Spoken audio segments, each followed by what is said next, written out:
baiknya kita berdoa terlebih dahulu. Berdoa akan Ibu pimpin ya. Berdoa menurut agama dan kepercayaan masing-masing. Berdoa dimulai. Berdoa selesai. Ya, ada yang nggak masuk hari ini? Masuk semua, Bu.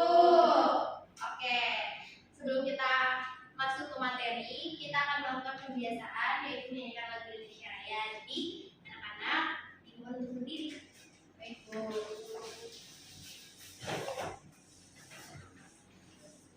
Ya, ini ya, 1, 2, 3. Indonesia tanah airku, tanah tumpah darahku. Di sanalah aku berdiri, jadi pandu ibuku. Indonesia kebangsaanku, bangsa dan tanah airku. Marilah kita berseru, Indonesia bersatu. Hiduplah tanahku, hiduplah negeriku, bangsaku, rakyatku semuanya. Bangunlah jiwanya, bangunlah badannya untuk Indonesia Raya. Indonesia Raya, merdeka, merdeka, tanahku, negeriku yang kucinta. Indonesia Raya, merdeka, merdeka, hiduplah Indonesia Raya. Baik, kembali. Masih Bu. Iya, sebelumnya pada pertemuan sebelum kita telah mempelajari terkait proklamasi. Nah, sekarang kita akan mempelajari terkait teks narasi sejarah dan kaitannya dengan keberagaman sosial masyarakat. Nah, teks proklamasi sebelum yang setelah kita pelajari itu merupakan teks narasi sejarah ya anak-anak. Jadi sebelumnya Ibu akan menyampaikan tujuan pembelajaran kita pada hari ini. Nah, nantinya kalian akan membaca sebuah teks yang akan mencari informasi penting dari teks narasi sejarah tersebut menggunakan aspek 5W plus 1H. Lalu kalian akan berdiskusi, mengumpulkan informasi dan menunjukkan informasi penting yang terdapat pada teks narasi sejarah dengan aspek 5W plus 1H. Lalu ada pula melakukan pengamatan sebuah video. Kalian akan melihat cara memahami dan menjaga keragaman sosial masyarakat dengan benar sekaligus menerimanya. Lalu kalian akan melakukan bermain peran yang dimana untuk menampilkan salah satu contoh kegiatan yang berkaitan dengan keberagaman sosial. Lalu kalian akan menyimpulkan kegiatan setelah melakukan pemeranan. Oke.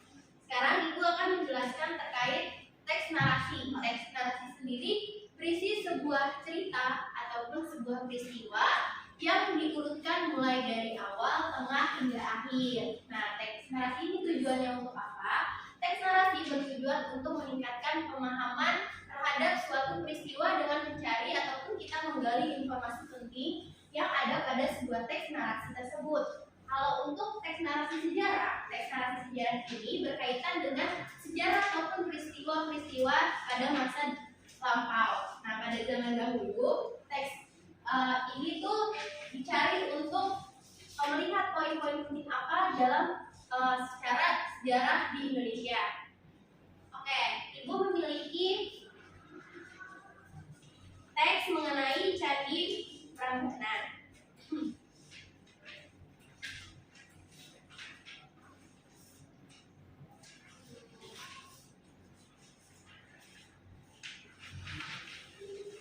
Ya, bisa anak-anak lihat bahwasannya di teks Candi Prambanan ini merupakan teks narasi sejarah. Nah, bagaimana cara kita untuk mencari informasi penting yang terdapat dalam sebuah teks? Yang pertama, ada pertanyaan apa? Apa yang melatar belakangi dibangunnya Candi Prambanan? Nah, Candi Prambanan ini dilatar belakangi karena sebagai wujud penghormatan terhadap para dewa dalam agama Hindu. Yang kedua, kapan Candi Prambanan dibangun? Ada di Antarktian. Ya, terus juga ada di mana letak Candi Prambanan? Ya, mengapa Candi Prambanan tidak berlangsung lama? Terjadinya kemiluran, bimbingan Iya, betul. Terus pada masa pemerintahan siapa nih Candi Prambanan itu dibangun? Kaigatan. Ya. Selanjutnya ada pertanyaan bagaimana pembangunan Candi Prambanan? Pembangunan Candi Prambanan memakan waktu sekitar 50 tahun dan melibatkan ribuan pekerja. Iya, betul sekali. Nah, dari tadi poin-poin 5W plus 1H tersebut, kalian dipindahkan kembali, dirangkum kembali menjadi sebuah teks informasi penting. Nah, Ibu memiliki LKPD terkait sejarah lahirnya Sumpah Pemuda 1928. Sebelumnya, Ibu akan membentuk kelompok yang berisi 5 orang. Nah, kelompoknya ini dari Ricky, Erlin, Dinda, Nisa, dan Rida. Ini lengkap LKPD-nya. Silakan berdiskusi, Ibu kasih waktu selama 5 menit.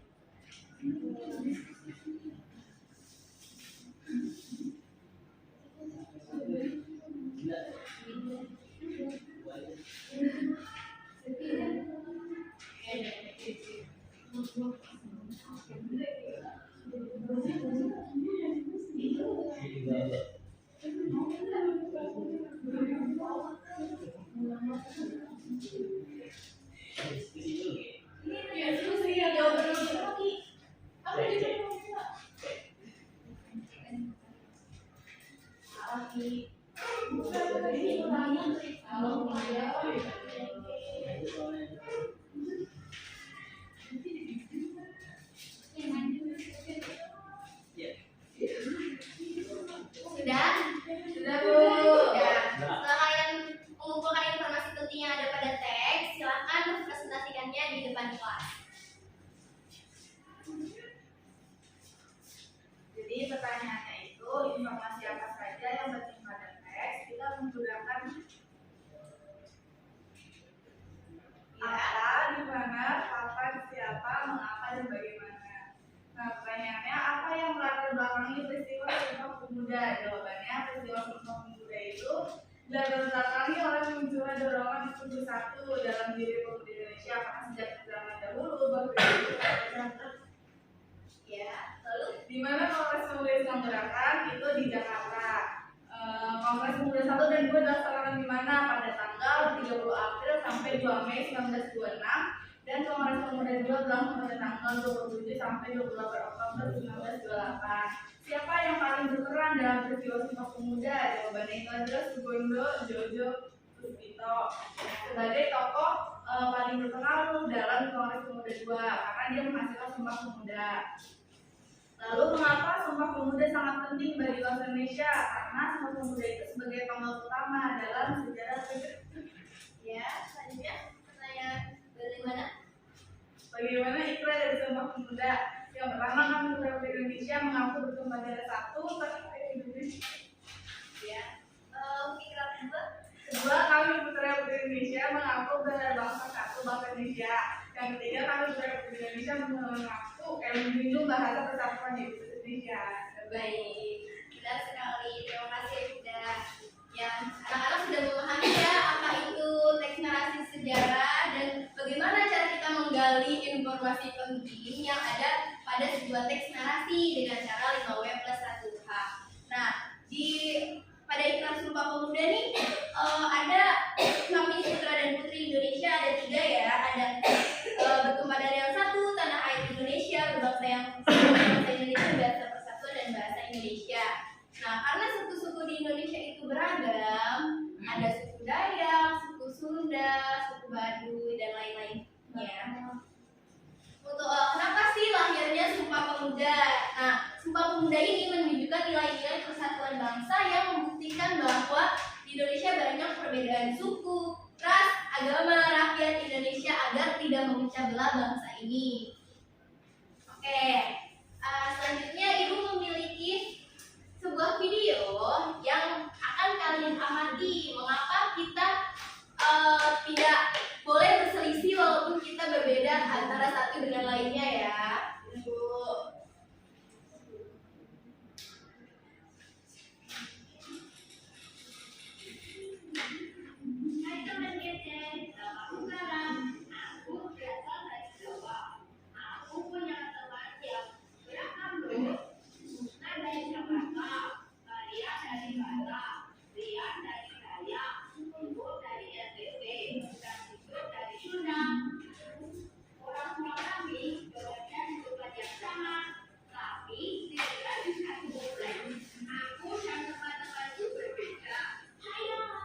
keberagaman suku. Salah satunya karena Indonesia terletak di garis khatulistiwa dan juga karena faktor sejarah. Lalu ibu memiliki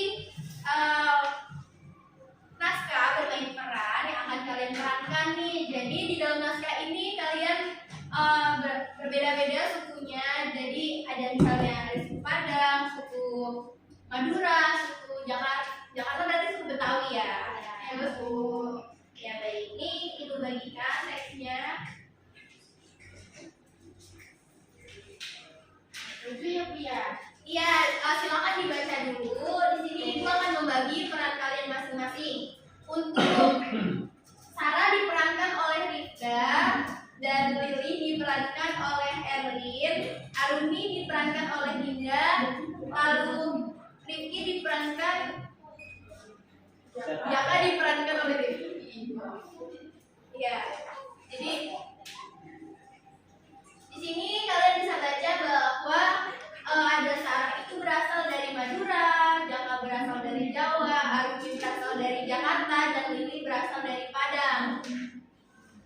Oke, setelah kalian melihat teks dan membacanya, mari kita atur setting untuk bermain peran dan tampil di depan kelas. Ya, karena Anissa tidak kebagian peran, Anissa menjadi pengamat dan menilai apakah teman-temannya sudah benar atau tidak dalam memerankan suatu drama ini. Oke, Bu. Semangat teman-teman. Semangat. Saya jadi pengamat, ya Kak. Mulai ya Bu ya? Iya boleh. Jadi Ibu di sini sebagai narator ya. Iya Bu. Pada suatu pagi terdapat sebuah acara tahunan silaturahmi di desa Sukamakmur.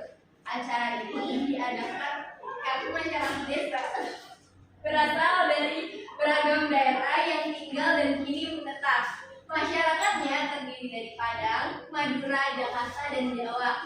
Mereka bernama Lili berasal dari Padang, Sarah berasal dari Madura, Jaka berasal dari Jawa, dan Arumi berasal dari Jakarta. Pada acara tersebut, mereka membawa makanan dari daerah masing-masing untuk saling berbagi. Namun, dalam acara tersebut ternyata banyak perdebatan yang terjadi dan merasa makanan dari daerahnya merupakan makanan yang terenak. Kalian semua harus tahu. Yang benar, Sarah. Ayo, Sarah. Coba lagi. Bisa.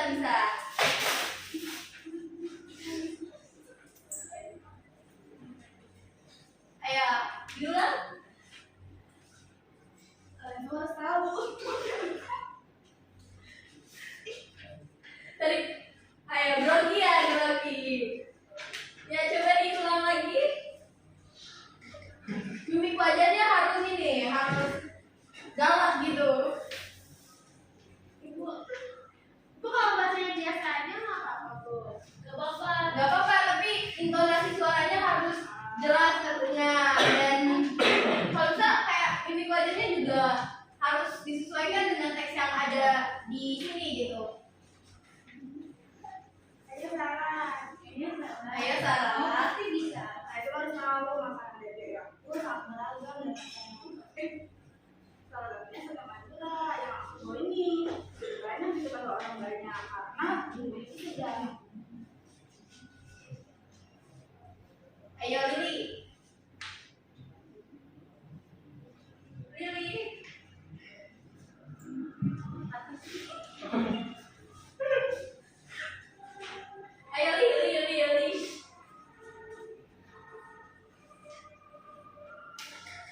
Siapa sate Madura paling enak dan nih aku bawa sate kandang yang mungkin itu lebih gurih dan rasa dibanding sate Madura. Dan sekali sate kandang ini yang juara. Oh iya, tidak hanya sate kandang, ada rendang pula yang tipis. Yang jelas makan kandang salah satu makanan terbesar di dunia. Oke, tunggu dulu, makanan kalian itu tidak ada apa-apa dibanding makananku. Makananku ini yang paling khas dan tentunya sangat nikmat. Makanan apa sih? Paling cuma ada telur. Lili. Sepengetahuan itu rendang mungkin jadi juara ya.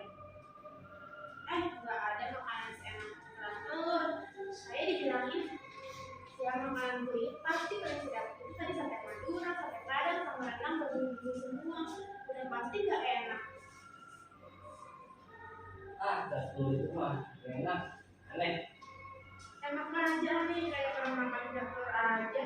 Nih, cobain yang saya bawa di mana makanan nilai dasar, jelas nih saya paling enak. Iya, paling jelas masakan daerah paling enak itu adalah soto kudus. Dijamin kuahnya itu seger. Pasti pengen nambah terus. Masa sih? Paling juga kayak sop ayam, nggak ada khas-khasnya dibanding kerak telur. Lalu Sarah yang lelah mendengar perdebatan itu pun kembali bersuara dan bilang, Sudah, makanan kita semua enak kok. Jika kita saling memperdebatkan makanan siapa yang paling enak, acara ini tidak akan berjalan lancar. Iya, ada benarnya apa yang disampaikan Sarah. Dan itu hal yang wajar. Sebaiknya jangan menimbulkan pertengkaran ya. iya benar, aku jadi teringat supaya menikah tunggal itu yang artinya berbeda-beda tetap bertujuan. Oleh karena itu, seharusnya kita harus saling menghargai dan menghormati setiap perbedaan yang ada di sekitar kita, agar lingkungan kita jadi damai dan rukun. Perbedaan bukanlah satu hal yang perlu diperdebatkan. Aku meminta maaf karena aku yang mulai perdebatan ini. Iya, aku juga minta maaf karena itu masih dan rasa makanan aku paling enak. Iya, menurut saya juga ya. Sama nih, saya juga minta maaf. Lebih baik kita saling menyicipi dan berbagi aja biar acaranya tambah seru.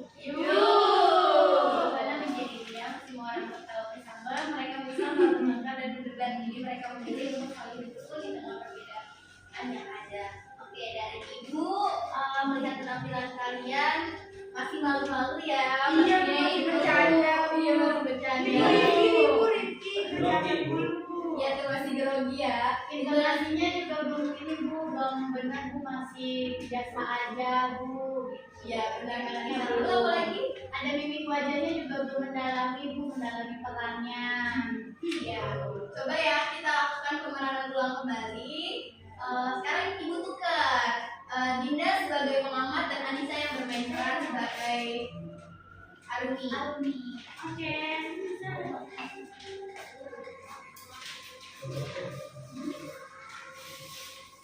Oke. Ayo. Ayo dari Sarah aja. Ya Bu. Iya boleh. Langsung dari Sarah saja. Kalian semua harus tahu, makanan daerahku ini sangat beragam dan rasanya paling enak. Salah satunya sate Madura ini yang kubawa. Sudah banyak diketahui orang karena bumbunya itu sedap. Kata siapa sate Madura paling enak? Lihat nih, aku bawa sate padang yang bumbunya saja lebih gurih dan rasanya dari sate Madura.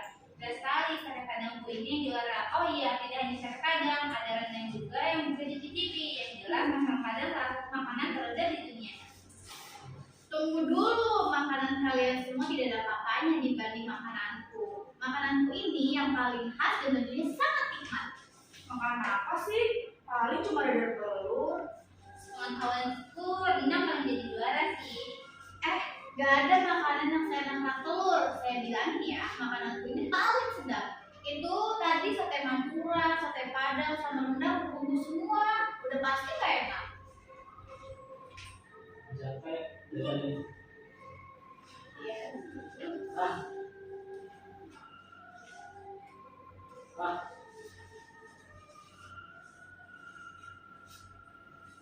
capek cuma aneh enak. Enak aja aneh. Kayak pernah makan kerak telur aja. Nih, cobain yang saya bawa.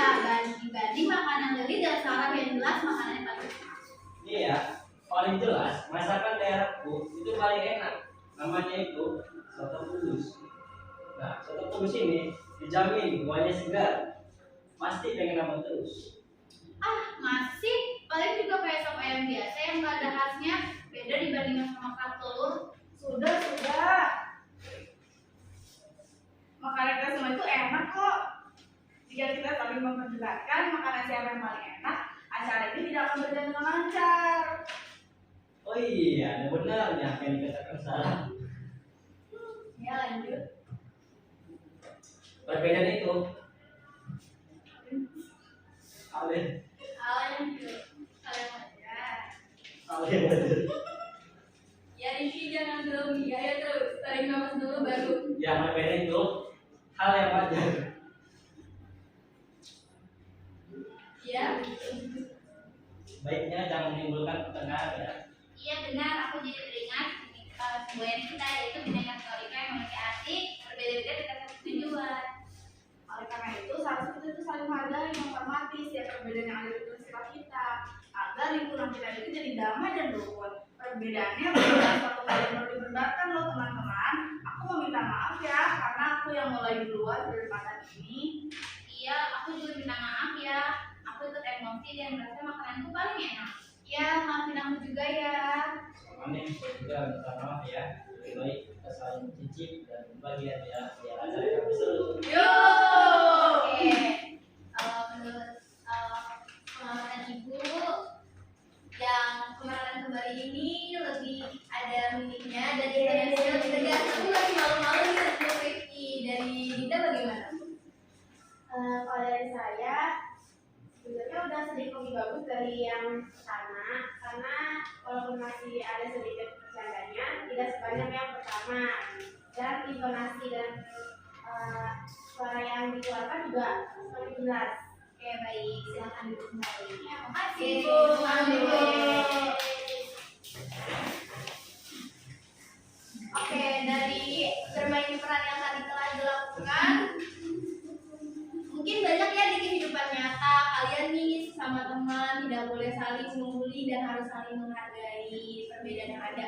Mungkin dari Rifda, Anissa, Dinda, Elin, dan Rifki memiliki background ataupun asal daerah yang berbeda ya. Ya. Kita sebagai menjunjung tinggi persatuan dan kesatuan yang ada di Indonesia tidak boleh saling mengejek dan harus saling menghargai perbedaan.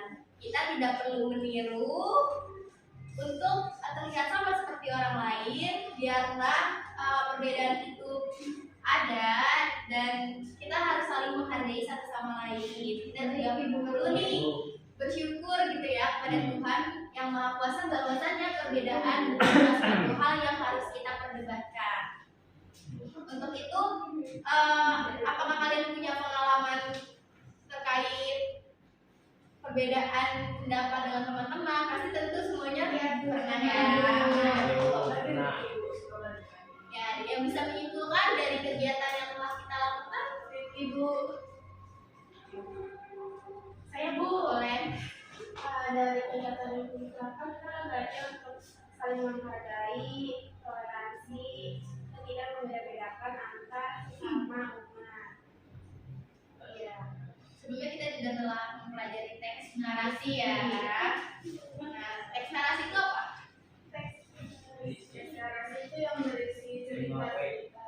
Ya, rangkaian informasi 5W1H.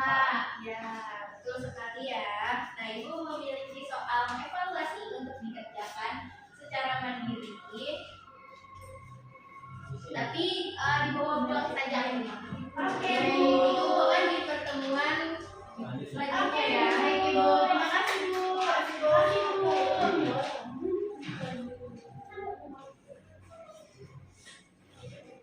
Ya, untuk materi berikutnya kita akan mempelajari terkait peristiwa setelah proklamasi ya. Kalau sebelumnya kita sudah mempelajari sebelum proklamasi, terus tadi kita saat proklamasi dari keberagaman suku dan sejarah dari Ikrar Sumpah Pemuda sendiri. Lalu kita untuk pertemuan selanjutnya akan mempelajari peristiwa apa yang terjadi setelah proklamasi. Untuk itu, sebelum Ibu tutup, alangkah lebih baiknya kita berdoa terlebih dahulu. Ya. Duduk siap. Siap.